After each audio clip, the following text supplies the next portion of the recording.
Kontroversi kasus Adele Dahlan. Beberapa kasus Adele Dahlan yaitu pertama, cekcok dengan penumpang pesawat akhir November lalu. Adele Dahlan, ibu dan nyawa Sinar Wahab, terlihat cekcok dengan seorang perempuan yang mengaku anak jenderal. Yang kedua, meminta penegak hukum tak dikenakan OTT atau operasi tangkap tangan pada bulan November lalu. Kemudian sebut Emil Salim sesat pada tahun 2019 lalu. Sikap Adele Dahlan juga menarik kritik publik.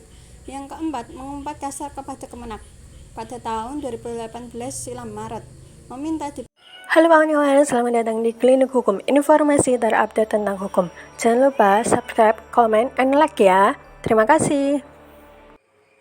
Assalamualaikum warahmatullahi wabarakatuh. Saya di sini akan menjelaskan tentang kontroversi dan kasus Adele Dahlan tentang ujaran kebencian dihentikan oleh polisi karena tidak adanya unsur tindak pidana, adanya hak imunitas DPR sehingga tidak dapat dipidana. Beberapa kasus Adele Dahlan: yang pertama, cekcok dengan penumpang pesawat akhir November lalu.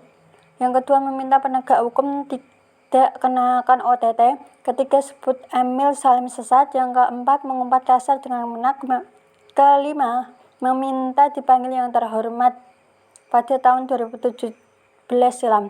Yang terakhir ini, yang baru-baru ini, tentang kasus mengucapkan tentang bahasa Sunda yang dilakukan oleh Adele Dahlan, yang menyebut Kajati tidak boleh mengucapkan bahasa Sunda saat di pengadilan. Tak perlu khawatir, ku hanya terluka,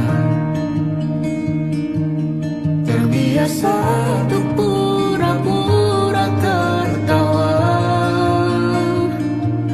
Namun bolehkah sekali saja ku menangis sebelum kembali membohongi diri.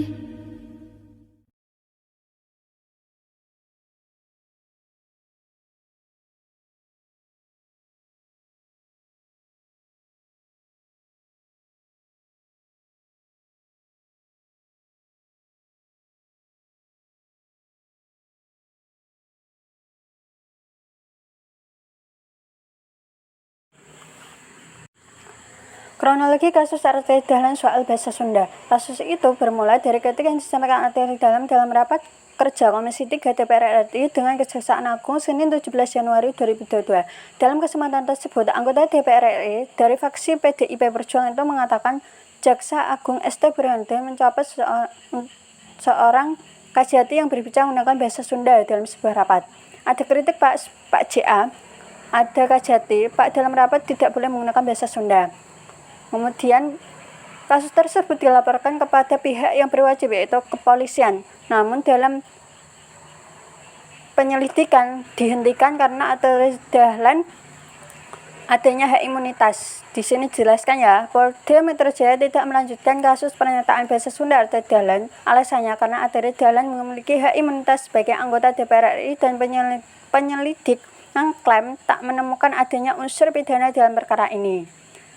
Hak imunitas itu terdapat di Undang-Undang. Yang pertama, Undang-Undang Nomor 17 Tahun 2004 Pasal 80. Kemudian yang kedua, Undang-Undang Nomor 2 Tahun 2018 Pasal 224. Yang terakhir, Undang-Undang Dasar 1945 Pasal 20A Ayat 3.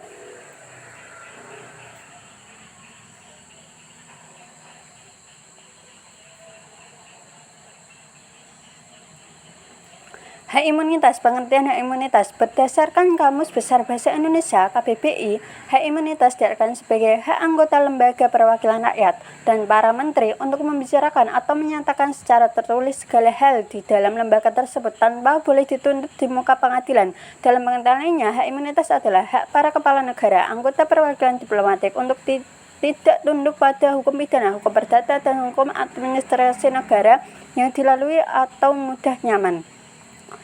Kemudian mengenai hak imunitas dalam pasal 20A ayat 3 Undang-Undang Dasar 1945. Pasal itu berbunyi, selain hak yang diatur dalam pasal-pasal lain Undang-Undang Dasar ini, setiap anggota Dewan Perwakilan Rakyat atau DPR mempunyai hak mengajukan pertanyaan, menyampaikan usul dan pendapat serta hak imunitas. Hak imunitas yang terdapat di Undang-Undang Dasar 1945. Dan hak imunitas menurut pasal 224 ayat 1 Undang-Undang Nomor 17 Tahun 2014 disebutkan bahwa anggota DPR RI atau Dewan Perwakilan Rakyat tidak dapat dituntut di depan pengadilan karena pernyataan, pertanyaan, atau pendapat yang diumumkannya baik secara lisan maupun tertulis di dalam rapat DPR ataupun di luar rapat DPR yang berkaitan dengan fungsi serta wewenang dan tugas DPR. Jadi hak imunitas ini tentang pertanyaan tadi ya. Kemudian hak imunitas menurut nomor 17 tahun 2017. Hak imunitas anggota DPR RI bertujuan untuk melindungi dan mendukung kelancaran anggota tugas dan wewenang sebagai wakil rakyat. Hal ini dikemukakan anggota DPR RI Arteri dalam sedang melanjutkan uji material Undang-Undang Nomor 17 Tahun 2017 tentang MPR, DPR, DPRD, dan DPD atau Undang-Undang MD 3. Mengenal hak imunitas ini pada kasus Setia Novanto. Hak imunitas seorang anggota DPR diatur dalam Undang-Undang Nomor 17 Tahun 2014 tentang MPR, DPR, DPD, dan DPRD yang salah satunya dikenal dengan UU MD 3. Ya, mengenal hak imunitas. Ini berdasarkan kasus yang pernah dijalani Setia Novanto sebagai anggota DPR, tapi dia mengatakan bahwa dia punya hak imunitas, tapi hak imunitas yang salah menurut saya. Terima kasih, jangan lupa subscribe, like, and comment ya. Terima kasih.